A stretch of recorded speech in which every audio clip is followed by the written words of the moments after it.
not a YouTuber, just like making videos. You read the title, you know what it's about. You know, my father, you know what I'm saying, my father, you know, used to say that excuses are for the weak. He said apologies are for the weak. Now I can understand there's certain things that are an accident, like if I actually accidentally bumped into somebody and spilt my milkshake on them and so forth. But you know what I'm saying, when you say something, especially when something is premeditated, or sort of premeditated, especially on this YouTube shit, you know what I'm saying, when you say something on camera, upload a video, you know what I'm saying, that video is circulating to get some views, and then you take it down and say you're sorry. I'm just, you know, to me that you know what I'm saying, I can't take that apology as face value and so forth. Now I was watching the David Carl video, and he referred to this corner at YouTube as the psych ward. You know, and as far as David Carl goes, you know, I understand, you know what I'm saying, some of his merits, but you know what I'm saying, his thoughts are not hit her toe. They're just, you know what I'm saying, he's also somebody that marginalized his audience, and it's just unrealistic to apply to the so-called black community and so forth. Like he says, you know what I'm saying, getting rid of foreign-owned business in your in the black community, you know, which I still have a problem with that, because this is America. It's a free market and it's capitalism, you know what I'm saying. I'm like, you may not like it and so forth. That's the thing, when you live in a so-called free country, there's going to be things that people do that you just don't like, you know. Just like there's going to be things that you do that other people don't like, you know. You might not like gangster rap, you might not like dark-skinned females wearing blonde hair weave, you know, and so forth. Now, we can have a discussion about it, you know, that's healthy and so forth, but you have to understand what system of government we have that takes place. But the whole thing about foreign-owned business, you know, like David Carl says, you know, can't talk about white racism without pointing out black racism and so forth. But okay, I can understand that. But you can't talk about foreign-owned business in a black community when you have black people who also have their own business in other countries. So how do you feel about that, you know? You know, so don't be a hypocrite, because when I used to live in Germany, there was a chat. I'm like, he was a black guy from New York. And you know what I'm saying, he had like a booth or whatever. And then he sold African medallions, he sold hip-hop t-shirts like Public Enemy and Run DMC t-shirts, along with other things. Now, his type of business, and he also sold bootlegs too, his type of business was very commonplace in New York and Brooklyn, where he came from. But somehow he met this German chick, and now he is in Schweinfurt or whatever, and he's setting up shop. You know what I'm saying? His business is a rarity. At that time, you know what I'm saying, this is when the fucking, you know what I'm saying, Berlin Wall was still up. At that time. So hence, he's a black guy. You know, now we have somebody who has a foreign-owned business in another country. So, you know what I'm saying, if the Germans went by David Carl's mantra, they'll be giving him Das Boot. You see what I mean?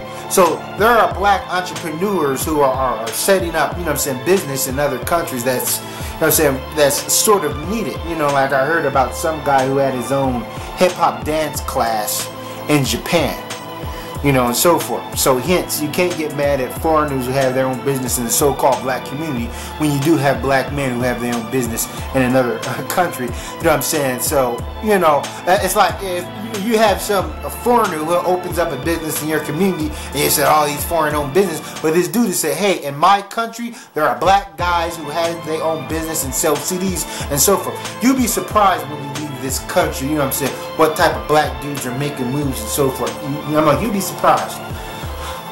So let's moving on, you know what I'm saying, going back in this whole Tommy Sotomayor thing. Now, you know, sometimes I may gripe about how people don't watch my real talk videos, that I have a lot of videos that don't pertain to this decadent corner of YouTube and so forth. But in a lot of ways, it's my fault. I made plenty of videos and I built my channel up to make rebuttal videos against, you know what I'm saying, the powerful or the better men, you know what I'm saying, Dave, Carl, Painless, Tommy, and so forth. And that's why people subscribe to my channel and so forth. You know, what I should do is just, you know what I'm saying, if I want, just focus on, you know what I'm saying, my videos where I'm talking about political, you know what I'm saying, issues and so forth that don't pertain to this corner, and build my audience up that way. Some people have stated that, that, you know what I'm saying, maybe I should, you know what I'm saying, form another channel and talk about this stuff.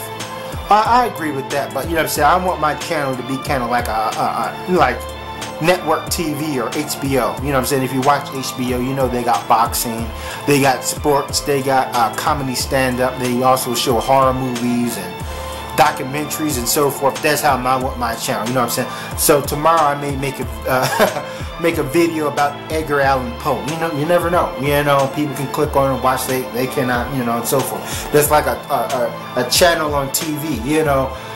You know, there's certain programs that HBO may put out that you may not be interested in and so forth.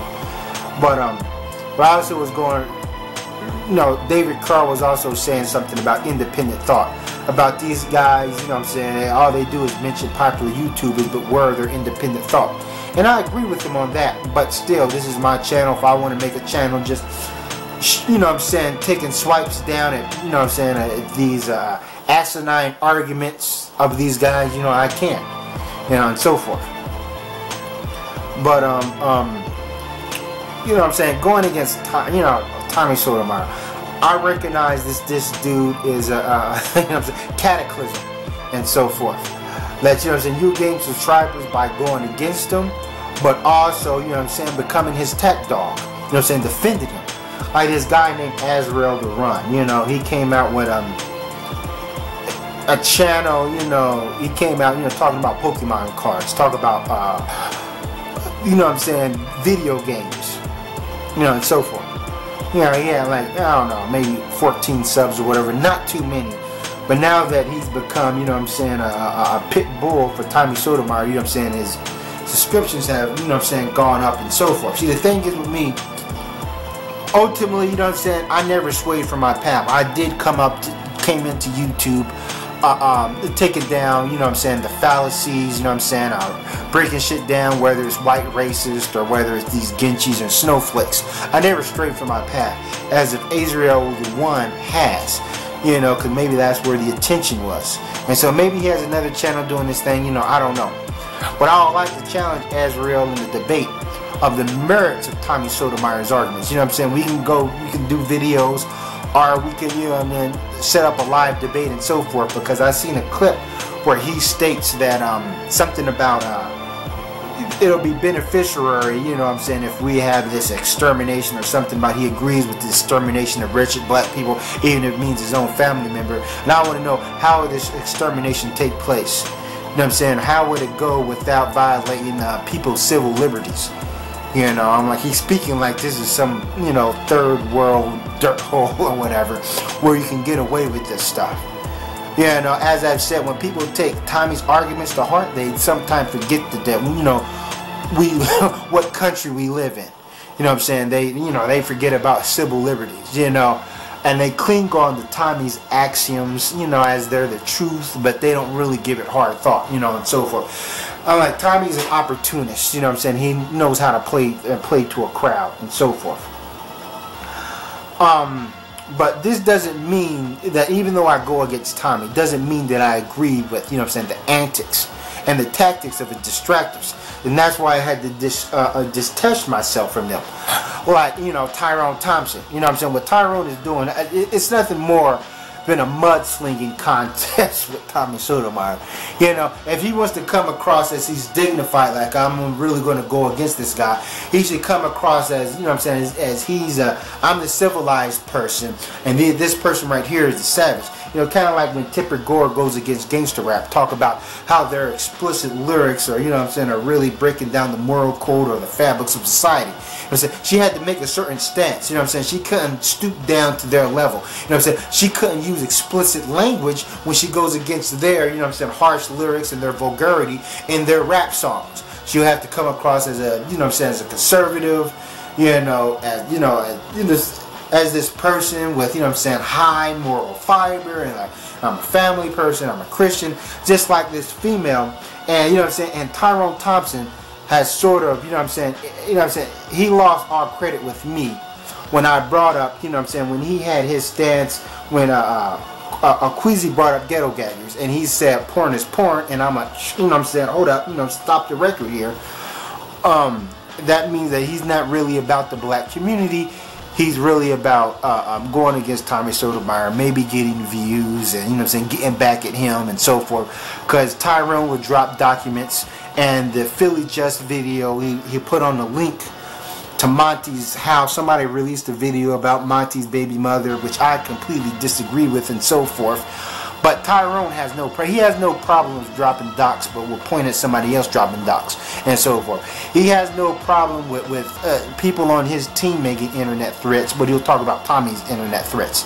Yeah, you know what I'm saying. So that means his old argument collapsed in his eyes, and that's why I said, you know, and just like Philly Just is a good guy, but Philly Just won't, you know what I'm saying, point out the fallacies of Tyrone Thompson and the shit that Tyrone Thompson is doing and so forth. No, he won't, because, you know what I'm saying, he's buddies with him. You know, and to me, that's when once you side with somebody and go against somebody else, and you won't point out the things that's going on your side, yeah, you lose all credibility with me. As you know what I'm saying, and I've done that before. I'm not saying that, you know what I'm saying, fell into that ditch or whatever. But hence, you know what I'm saying, I'm going to point out, you know what I'm saying, the fluffery at all angles and so forth. Like, hence, you know, that people may saw my video about Tyrone's using Tommy as a shield and so forth, and they may think that I'm some sort of Tommy Sotomayor supporter. No, I'm not. Yeah, no, as I said, I'm not thinking, you know what I'm saying, I may point out flaws in your arguments, and you may be like, oh, Pinhead, I thought you was cool with me. Nope, this is YouTube, whatever. You know what I'm saying, you really have no friends on here. You know what I'm saying, you may think you have friends. No, you only have friends when you're siding with somebody and so forth. You know what I'm saying, when somebody thinks they have you on their imaginary teams, that's when you have friends. But you know what I'm saying, I may, you know what I'm saying, there's people that I'm cool with, but I may come up with a rebuttal video against you because I think you have a lot of flaws in your logic and so forth. So, and you're like, hey, Putin, I thought we was cool. Nothing personal, you know, and so forth. Now, I want to get into Monty Woodgrain. This may be the last time I mention this dude's name. And this dude is hanging himself with his own rope. So forth. I don't think there's no coming back for him. Now, I watched this video about, you know what I'm saying, I think what a lot of people do, they do these counterproductive counter strikes. That means, you know, he wants to, you know what I'm saying, team up with Kwesi Watson. He said, oh, you know what I'm saying, we squashed our beef or whatever. And then he gets mad at other people for getting mad at him, you know, getting vexed at him because he, you know, squashed his beef with Kwesi Watson. Said this is what, you know what I'm saying, the black community, you know what I'm saying. But the thing is like this: if America, you know what I'm saying, allies itself with Russia, you know, and get rid of their conflict, squash their conflict with Russia, allies with Russia, but then teams up with Russia to strike another country, that's counterproductive. Hence, if I squash my beef with a YouTuber but team up with them to attack another YouTuber, I know that this other YouTubers just go around creating beefs with people. You know what I'm saying? Your best thing to do is be like, hey man, I don't want any of this drama. You know what I'm saying? I'm not going to be on your side. We can squash, well, you know what I'm saying, whatever we had going on or whatever. But I'm not going to be on your side. I'm not going to agree with you. But if all you do is go around, you know what I mean, and just, you know what I'm saying, create problems for other YouTubers and so forth. You know what I'm saying? This is a sign of weakness and this and that. And then I listened to Monty when Monty said, you know, he squashed his beef with Tommy Sotomayor or whatever. But hint, you know what I'm saying, how can that be so? If you had a problem with Tommy because the things he says. Now, last time I checked, you know, Tommy still, you know what I'm saying, he has the same old mantra. If you have a problem with him because what he says about black women, and he's still saying this thing about black women, how can you automatically be cool with him and so forth? You know what I mean? That's like, you know what I'm saying, there's a white race. I can understand you saying, hey man, I'm not going to make any more videos against this dude, but I don't agree with this dude. You know what I'm saying? I still despise him. I still detest him. I'm just not going to make any counter arguments and so forth because I want to focus my talents or whatever on other things. That's the, you know what I'm saying?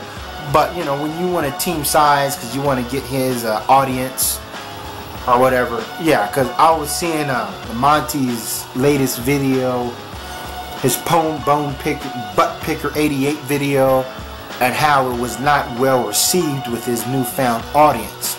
And one female in the comment section, I'll show you the the screenshot saying, yeah, more Tyrone and Thompson video, please, meaning he'll have to be an attack dog, you know what I'm saying, to clown Tyrone Thompson and Cliff, or whatever. You know, that, you know, I'm like, you know what I'm saying, the idea of that video was pretty cool. I kind of liked the idea, but it was well received. And on Monty's Black YouTube video, you know, he had to turn the ratings down on that because people are seeing right through him. That, you know, Monty, when he came back off the New Year's, he created beef, you know what I'm saying? He came out with roast videos when nobody was bothering him. You know, and now that he got some attention or whatever, then he wants to be the condescending good guy and be like, hey, you know, I'm not going to come at these people. You can say what all you want about me and so forth. But now he has to play to his crowd. You know, and the thing is with the Tommy crowd or whatever, they do kind of have a short attention span. I mean, you know, you're going to have to, you know what I'm saying, you have to be very jocular, but you have to have some sort of intellect and so forth. You know how these people cling on to Tommy's axioms and so forth. Now, that's the same thing that happened with LA. And this is not a shot at LA that, you know, Tommy gave him a brick and he failed to chop it up and distribute it and so forth. And then he says that, well, I only did that to prove that I can get close to Tommy and then I'm going to go against him and so forth. No, he couldn't appease Tommy's crowd. You know, like, as I've said, when it comes to David Carl's crowd and Tommy's crowd, you know what I mean? I'm like, you got to really know how to play to them. You know, you have to have some sort of intellect. You know, they tend to, you know what I'm saying, they may see right through your boulder dash. You know what I'm saying? Your flip-floppiness, whatever. I know that's not a word. But yeah, but you know what I'm saying, he couldn't, you know what I'm saying, he couldn't hold on to him, and so therefore he thought the best method was to go against Tommy and all this other stuff. This ain't a shot at him, but you know what I'm saying, this is how I see it. As I've said, I don't play to any, you know what I'm saying, I'm not taking anybody's side and so forth. But, you know what I'm saying, as I said before, you know what I'm saying, I got my real talk videos, and if people ain't watching them, that's sort of my fault. But, you know, like the last video I did about black cinema, how I broke a whole lot of things down, I seriously doubt David Carl can do a video like that and so forth. And, you know what I'm saying, that's not me trying to be on some jealous shit. But, you know what I'm saying, this is how I see it. Now, that's all I want to say. Thanks for watching and sally forth.